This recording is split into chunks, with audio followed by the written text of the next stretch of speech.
What's up, mother lovers? We back. We back. We were tired of you zesty mothers taking our style, jacking our what we do, trying to do podcasts, acting like you had the swoop sauce, but you didn't. Daddy's home. What's up, man? Long time no pod. I know, right? Where you been? People would think because I wasn't on camera that I hate you guys. If you listen to Philly media. Well, there was that one pod we were just trashing you. Oh, I didn't. since I don't actually watch the pod when I'm not on it, then I wouldn't have seen it. He doesn't watch it because he doesn't support. He hates us. I hit like, drop a couple messages in the chat, and then I dip out. At least I showed up. You showed up. Showed out. So we are officially on Instagram. We are on X, and we are on the tube, the red tube. Whoa! I was like, wait. The tube? the tube. The W. What's good, man? Big week. Big week for our Sixers. Big week for America, first of all. God bless America. It's been. I feel like it has been what, like months, right, since we've been on. So if you guys are watching on the Instagram, just giving everyone a heads up. I can't see comments. I can see comments coming in or joining, but I can't actually see too much because I'm actually in the StreamYard side of things. So, and it looks like we might have a bit of a lag. Let me see here. Testing your speakers on StreamYard. Yeah, it looks like my thing's messing up. Which one? My actual camera. I see a little bit of a lag with you. Oh, but I do see us. My actual camera. Oh yeah. It's about a little delay on there, but that's fine. Not tripping off that. They're not going to be watching that and this, so it is what it is. So anyway, it's trial run with the Instagram. We're going to see how that works. I do see people going in there. I can see comments, I guess. Rock, I see Rock was in there. Rock, if you're still on there, go ahead and hit a comment. Cowboy Reg, great pod, fellas. Hey, man. What up, my boy? Cowboy Reg, are you an actual cowboy? Like, he's a Cowboys fan. Oh, I thought he was like, hey. He's a friend of the pod. He's a friend of the pod. No. I wasn't going to say anything crazy about Cowboys. It's not that time of year yet. You know, right now, I don't really give two shits about Cowboys fans, you know. You guys got enough on your plate as it is, so we're going to lay off that for now. But anyway, thank you for tapping in, though. Yeah, appreciate you for tapping in, man. So, man, how you feeling about it all right now? Well, you already know. We've talked behind the scenes. I'm not sold on a championship this year. I do think there are a couple more moves that can be made and should be made, but I think we're trending uphill right now. You know what I mean? Yeah. But we're not there yet. We haven't made a move in my eyes where I'm like, this is it. This is the one. Put us over the hill. Yeah. I don't know, man. Well, if you guys don't know what we're talking about, we are talking about the Sixers have signed Kelly Oubre to an extension. We've got our star, guys. We've got our star. No, I'm just kidding. He's a star to me, all right? Hey, dude. I'm just, so the video that I put on the YouTube, or on the Instagram, I thought was hilarious. Like, all the highlights, none of them are in a Sixers uniform. The only Sixers one is when he's like, you're a bitch, you're a bitch, you're a bitch. So I was going to say that. When I'm watching it, I'm like, there's no Sixers highlights. But the best highlight of the video is, you're a bitch, you're a bitch, you're a bitch. It's that alone, stuff like that is like, that's a Philly thing. That's what makes you loved in this city. Not this city, but that's what makes you loved in the city of Philly. Showing passion. And that's not really passion. But it's just Oh like no, those showing that dunks are very passionate dunks, and then him calling all the refs, and he didn't get. If I'm not mistaken, he didn't get thrown out after that, did he? I know it was the end of the game. They were like, whatever. It was the end of the game, but it was because remember it was like he got fouled and they didn't count it. Like they were like, no foul. No I didn't foul. see anything. Yeah. So that's what it was. It was that, and that's why they were like, nah, like we're not calling it. The time's out. Sorry. That's what he was like. You're a bitch. You're a bitch. You're a bitch. But that's like I said, that's the Philly thing. Like the things Chris Long says. Like Chris Long and Kelsey will say, like if you give a shit, don't have to do anything for the city. If you give your all at one point and like never quit, the city's gonna love you. Exactly, and that's what it gets. We'll dig more into Kelly Oubre in a little bit. Let's get. I can't pause. I can dig into some Kelly Oubre. We're gonna definitely dig into some Kelly Oubre. What's up, everybody? Man, appreciate everybody jumping in. Let's see here. So obviously, the big thing that we are actually getting to is Paul George is officially a Philadelphia 76er. We got the Great White Buffalo of free agency. I mean, so you're not. So clearly, my boy Coase isn't feeling it. So talk to me, man. What's got you feeling so perturbed about it? I'm not.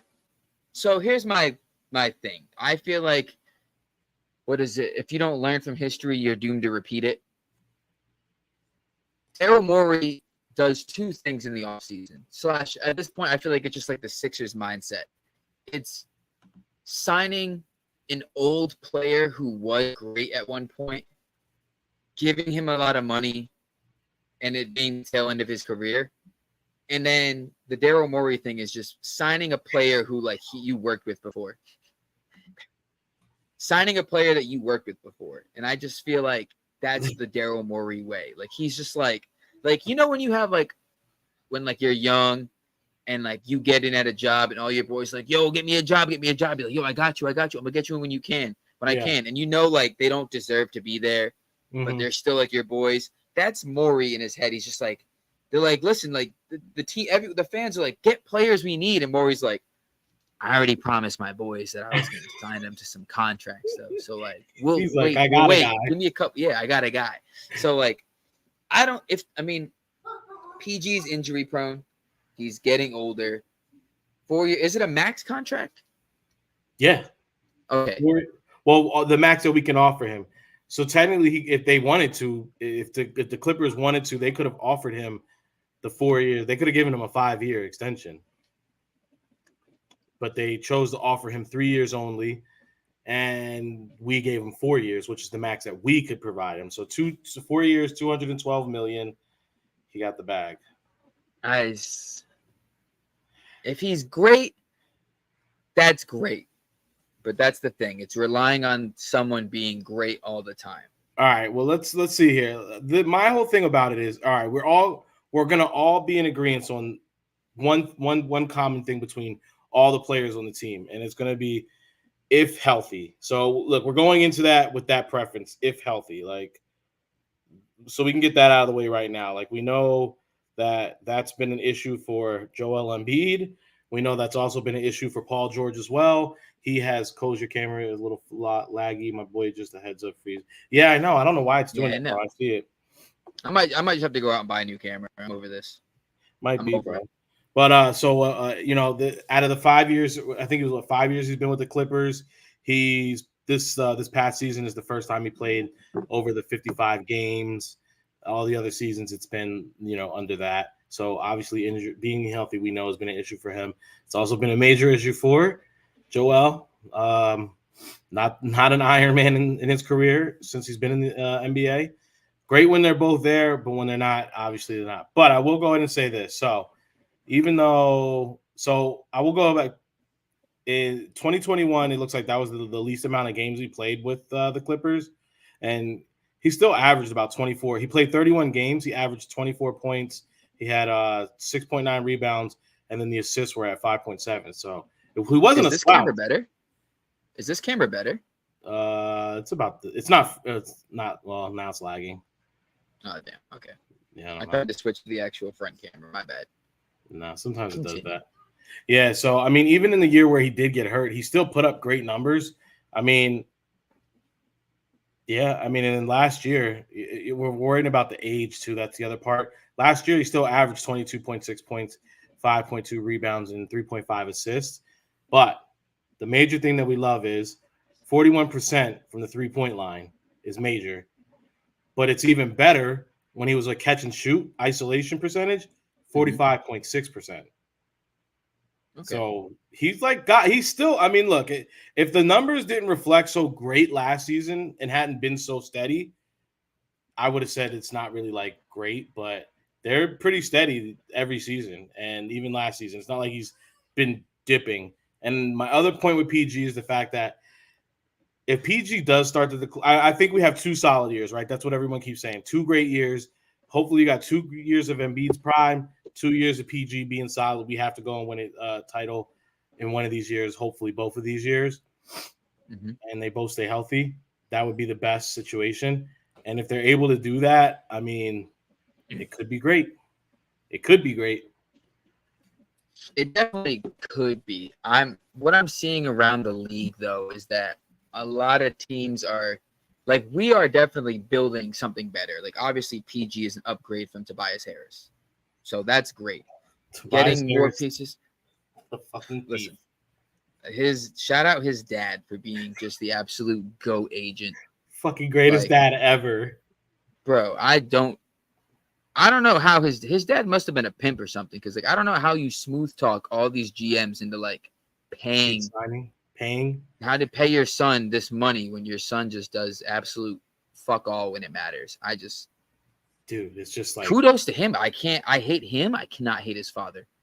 His dad's a smooth criminal. I mean, at the end of the day, that's what it is. His dad's out here shaking hands, kissing babies, and getting his son paid. Like, and 100%.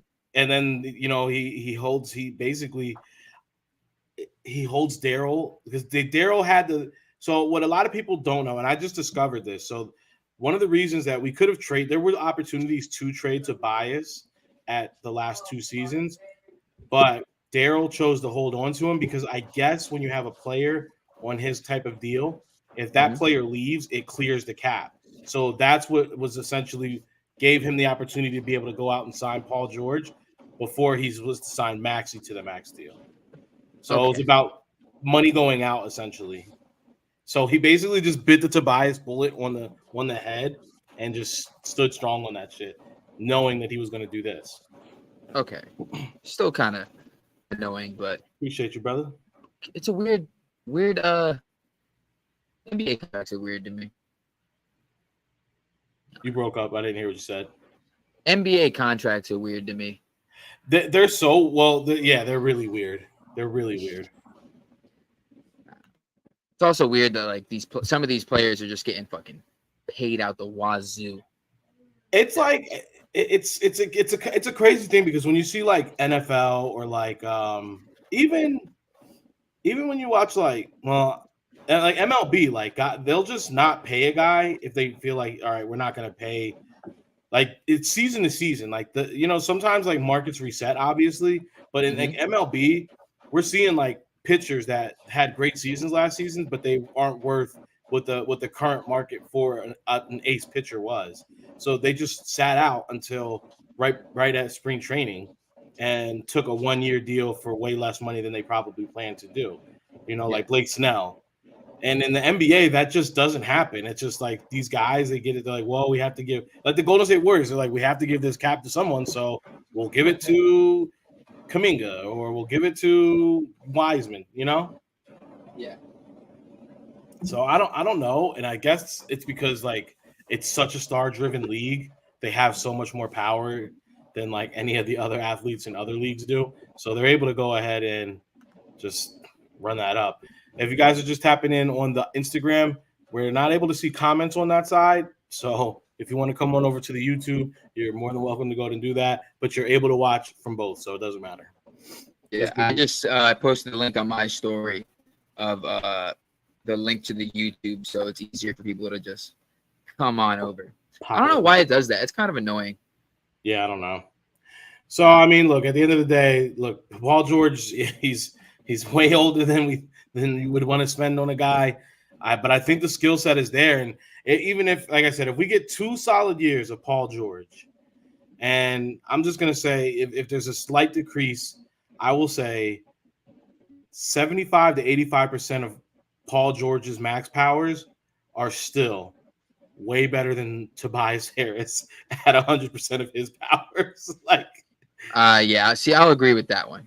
I will 100% agree with that one because if he can still make plays on the court, bro, Tobias Harris, the last couple of years, who have our forwards been? Like, we've had Tobias, and then we've had PJ Tucker. PJ Tucker, we had who's done another person who's done fuck all when it matters. Like, yeah, it's like he plays defense. And we've had this conversation before.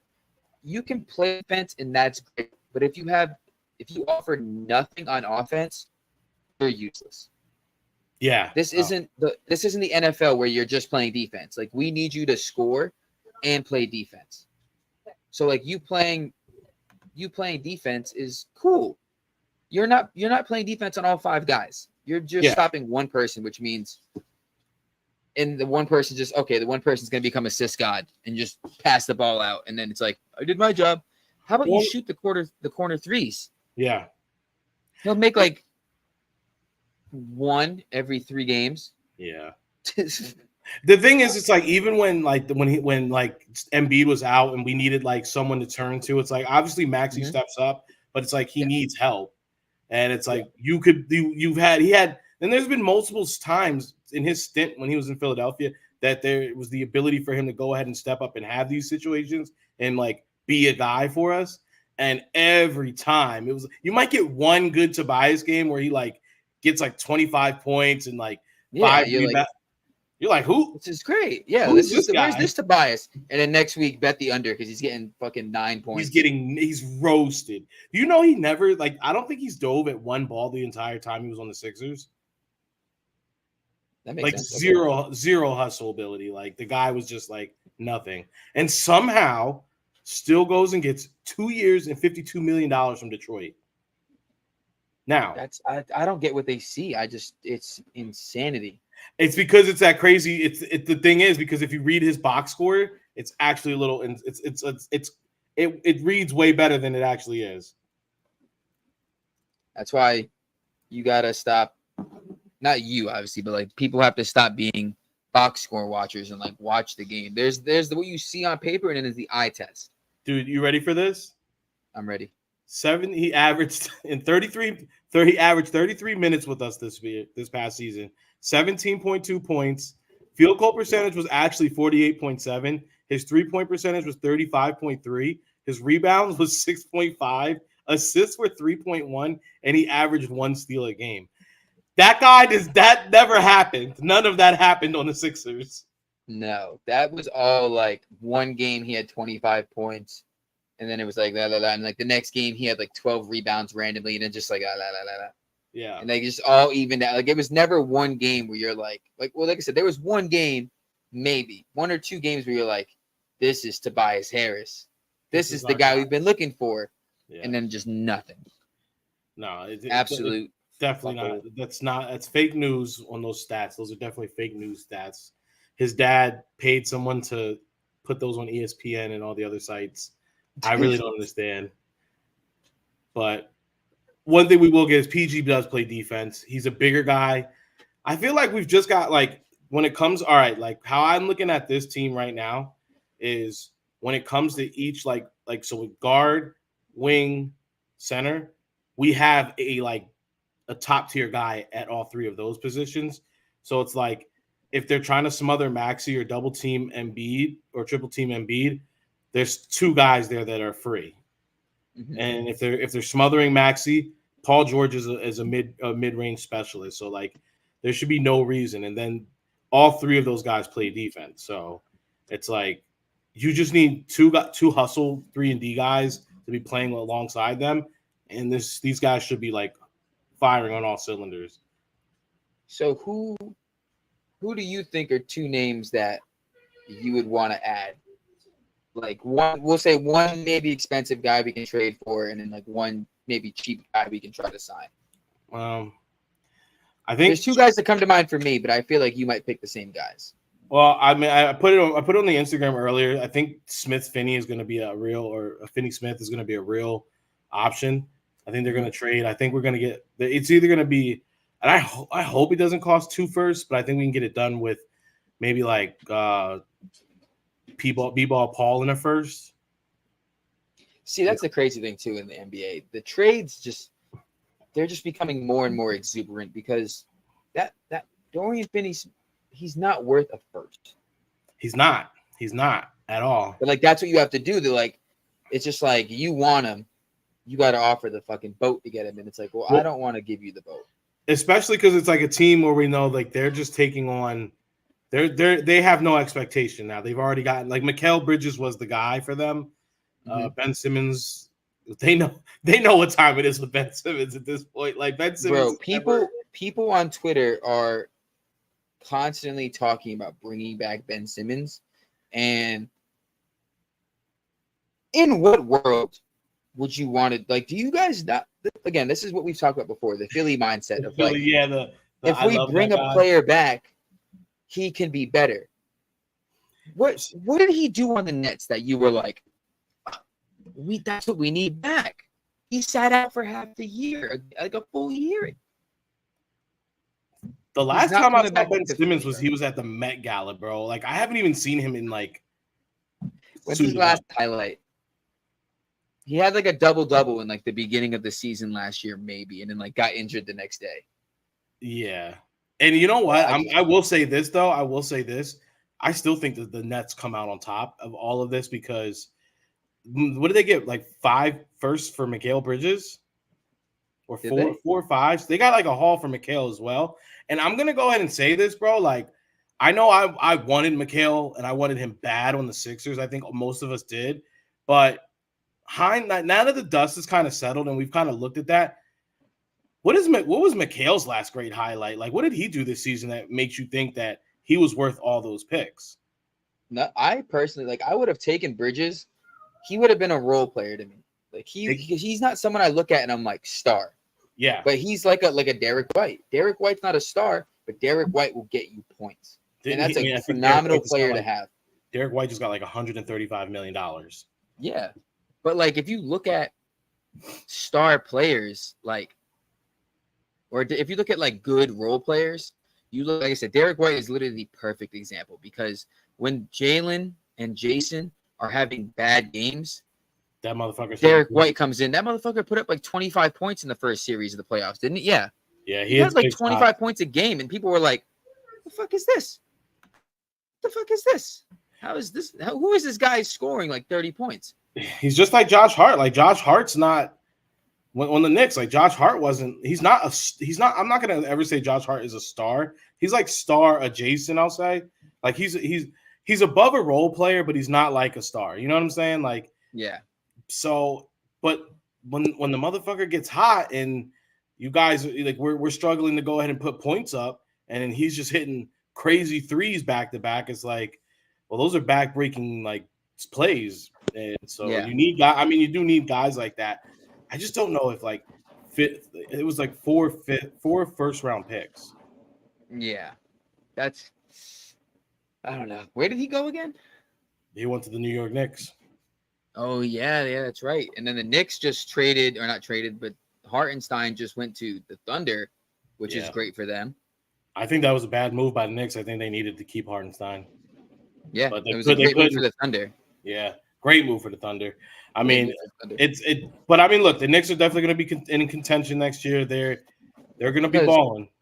He's a center? Mm-hmm. Is he a center forward though? Who, Hartenstein? Yeah. He's gonna be. He's like a center stretch. He's like a stretch. He's there. So what I'm hearing is that they're gonna have Chet move to the 4. So Hartenstein. That's what I was thinking. Center. Yeah. That's what I was getting to. I was getting. Are they gonna make? But I feel like Chet would be better at the forward. Yeah, they have Chet play the power forward, and then he'll play center. So I mean, and they you know that's. Once again, and then all those guys are young. So OKC is going to be fun for a long time if they don't blow it up for a third time. Fucking who else? The Wolves haven't gotten anyone, right? I forget, one team made a move, and I was like, that's good. That's a The good move Wolves, for the sure. Wolves haven't really done anything. They're kind of just Mhm. sitting. So it's which I mean, when you go out, I know you had a great start to the playoffs, but when you go out the way they did, clearly you need to add a piece. Like the guys that you have are not enough, or you need to tinker with that roster. And maybe they will. Yeah. Who knows? But Because they were phenomenal defensively, but like I said, you need scorers. yeah, You need people to score. I Anthony thought Edwards kind of choked a little bit in the playoffs. he definitely did. And I mean that it was that was his first real big playoffs. Like for them to make that run was impressive. But I mean, look, young guy, what is he, like 22? They'll be back. But I will Edwards, say yeah. that tip my cap, because I've called Cat like all kinds of names. I thought he was soft. He stepped up and he showed me something this past playoff. So I got to take back some of the things I said about Cat in the past. Yeah, definitely. That whole team stepped up. Yeah, And I think that's something Edwards brings. Yeah, exactly. It was the right guy at the front, which sometimes, like, and this is kind of going back to the Sixers now, is like, and I think Embiid has definitely grown as a leader. He definitely, those first few years, he wasn't like that guy. But I do think the past season or two, he's gotten better. You still see sometimes where he kind of gets mopey, and it's like that, and that goes to everybody on the floor, bro. Like, when that motherfucker's not about to be good. I've told you. It wasn't last year. I mean, it wasn't this season. It was last season. Mm-hmm. Embiid just so many times it just looks like he quit. Yeah. Like you just see him like bad, like a turnover or this, and it'll be like the second quarter. You just see him like, what he does is he never checks the ball. Like he'll never check it in. Like if someone makes it, he'll just start turning and walking away, like expecting someone else to get the ball. You'll see the other team. You'll see dudes hustle. Like I think of another player, or like make a play, and then like they'll get it and then hop outside and then just throw it back in to keep it going. Like Embiid will be like, oh, they scored, and just turn and start running, and like no one's back there with the ball, and it's like where's the person going? Hey guys, let's get back in. Let's get back in it. And when they see Embiid, they just he's moping. I guess I'll mope. I'm moping like that. That's the guy. If he's not into it, I'm not into it. Whereas Maxi's like, let's fucking go. Well, and I feel like it sucks because I'll see Maxi running around, and you'll see like sometimes when they get into their sets, like everyone, if the play's not for them or they're not in on the play, everyone just dies. Like they just stand. And it's like, yeah, bro, statues on the court. It's like we need movement. I think PG's gonna help with some of that as well, because since he is the mid-range guy, he stays alive on a lot of plays. I just think he's gonna bring a lot. And one last thing about him is this guy was an all-star last season. So I mean, there's juice in that tank. There's definitely juice worth the squeeze. We're gonna be complaining on year 3 or 4, I think, but these first 2 years are gonna be fun. I think it's going to be very Jimmy Rollins-esque. Like, no one complained in 2011 that Jimmy Rollins was still getting paid a boat ton of money and we weren't winning because we had won in 08. Like we got it done. If you get one title, it changes everything. Yeah, it'll change everything. Like the process looks completely different if you get one title. My thing is PG is getting older. I still, like I've said to you before, I still don't trust Embiid to be healthy for the next 2 or 3 years. So I want another young person brought in that can take a little pressure off Embiid. And I think there's a guy that we've been talking about. Yeah. The media's been talking about. He's a nice white man out of Utah. Dude, I think bringing Laurie in could help take off the pressure of Embiid having to try to do all this extra shit. And same thing, him and Paul George, it's together could be. He could also, like I said, he's younger, so he could take off some of the pressure of Paul George too. I think there's still a way that if they could pull it off where they could go get him, but since the extensions are already done for Maxi, we couldn't. There's no world where we'd be able to re-sign him after this season. We could literally do the ultimate all-in.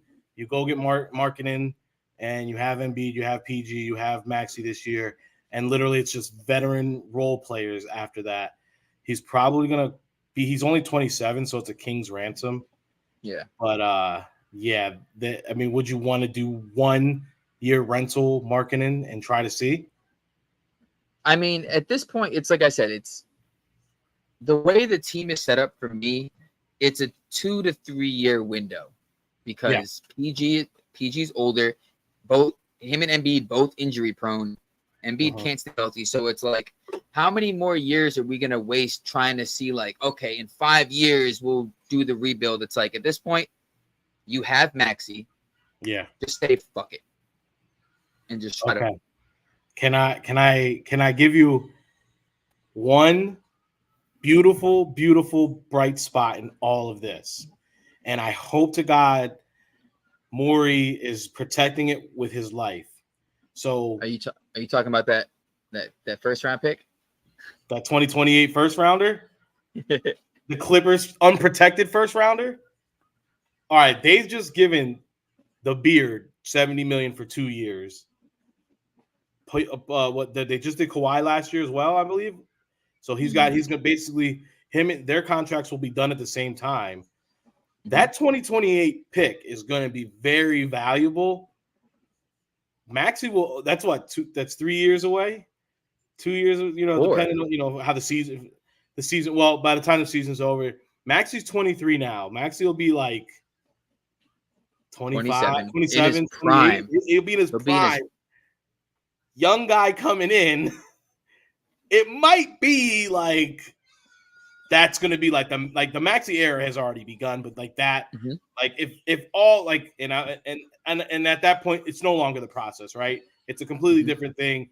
Joel won't be around any longer. But if Maxey's here under contract, they've been competing. Daryl Morey or whoever's still at the helm at that point is tweaking and bringing little things in. There could be a lot of promise for that, especially if other players know that pick exists. And they want to play with Maxey.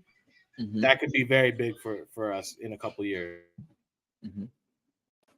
Well, anytime any team we look to do a deal with, that might be the first thing they're throwing out. Like if you are going to a team like Utah and you're like, listen, Lauri, I think the first thing a lot of teams are going to throw out are, you have that Clippers pick.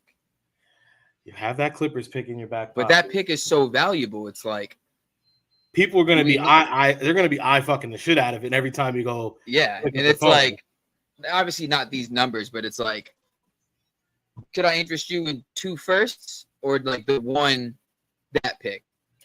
So it's like, not obviously it would be more because the league is crazy when it comes to picks, but it's like we want that pick or 2 firsts, and it's like maybe I'll just give you the 2 firsts. Like I'll throw in 3 to keep that 1. The teams are definitely going to be like, what do you think about that pick right there? And Morey's going to have to be like, no, not up for grabs. It's not for sale. We'll give you 2 firsts and B-ball, Paul. By the way, Phillies are up 3-0. That's a beautiful Who hit the last one? I saw Stubbs hit 2-0. I saw Stubbs hit, and I think it wasn't Merrifield. Bohm's up. So I guess it had to be Turner. It had to be Turner. No, Turner goes. Yeah, I love how the dudes we've like signed to like just come in and like help out have been hitting. Oh, damn. I looked at the Red Sox score and it was like the 7th. And it was like, I don't think it was. No, I might be tripping. I don't know. It's 8-3 now. My parlay's busted, but it's whatever. You win some and you lose some. It'd be like that. It do be like that. Trey Turner home run. Yeah, okay. I thought that's who it was. The lineup's all messed up right now with the guys being out. Garrett Stubbs hit. Cody Clemens hit. Trey Turner hit. So I'm guessing it was the Stubbs. Yeah, the Stubbs. Stubbs RBI. Yeah. That's awesome. Dude, I mean, we have to tread water. We have to tread water while guys are out. But yeah, man, I never thought I'd see this kind of numbers like for the NBA though. That's crazy. 629. Sheesh. I saw it posted today. It was like the highest paid player in 2015 was Kobe for like $23.5 million a year. And then it's like highest paid this year, and it's Jason Tatum for $63 million. Insane. And I'm gonna be honest, bro. There's a part of me that actually does like this cap, this apron, where it's like, because it's forcing teams to make decisions, Yeah. And if you don't abide by it, then you're screwing yourself. All I know is unless the Celtics take a huge step back, they're the favorites again to me. That team is too stacked, and they just have everyone in place for another year. And then that's gonna be like the thing right there where it's like, I know we signed PG. I know Maxi's a young guy, but it's like at the end of the day, that's a young team in its prime. We're old. Like Drummond's old, Embiid's 30 with injured knees. PG's 34 already. Like, what's his name from the Kink Eric signing? Gordon. Yeah, Gordon. That's the Kink signing right there. You know, he has to do his kink. He's got to get it off. He's got to get his guy. He's like, I know a guy. So that guy's like fucking. Every 40. year he just like goes through his phone log and he's just like, who haven't I called yet? Yeah. Who do I have the text message at the bottom from? Yeah, let me just go through the group chat and see. Yeah. So all right, we were speaking about Kelly Oubre earlier, and you know what it made me think about is like, no, not that guy. I know, and I don't know why they're doing this, but the young kid McCain, they are shoving him down our throats right now, bro. Bro, my boy just keeps sending me every fucking meme he sees of him, and he's like, because he hates it. He's not even a fucking Sixers fan, but he just wants to make fun of us. It's just like, bro, it is getting to a point now where it is annoying, partially because like there's no season, so like we're not seeing any highlights and doing it. It's like it's the off season for basketball, so it's like all we're seeing is and it's like, all right, bro, like enough of this. That's all we're gonna see. Now there's videos of him wearing a dress, and I'm like, oh, I haven't seen that. You better drop 30 points, bro. Your first game, and you better drop 30 points, bro. It's like I said in the chat, bro. I'm like, like you said, it's off season, so it's like there's nothing going on. So obviously, us keep getting these videos. It's like, all right, enough is enough. I hope to God because Kelly Oubre is kind of like in that vein. He's kind, but he's not that bad. He's not on that level, but he's on that vein where he paints his nails. Yeah, you know, he's like a little flamboyant, you know, but he'll dunk in your face. Yeah, but so that's what I'm saying. Like, I don't think McCain's gonna start. I don't think he'll be a starter when the season starts. But bro, that first game when you come off the bench, you better not flop, because Philly is never gonna let you hear the end of it. Dude, until you come off the bench and drop like 15 to 30 points off the bench, which is obviously gonna be crazy. But like, you better come in and light it up, and the people are gonna be like, all right.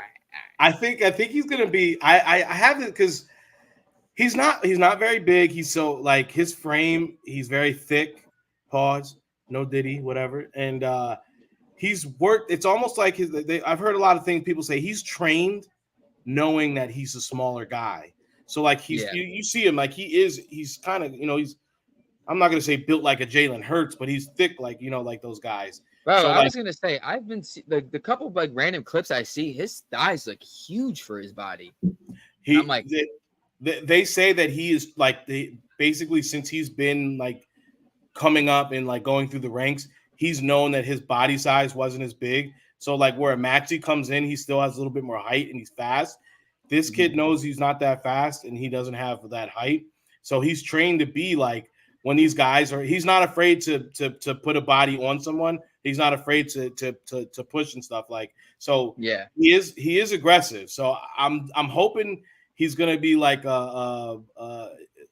my comparison is like the NFL is what's his name? Jalen Ramsey.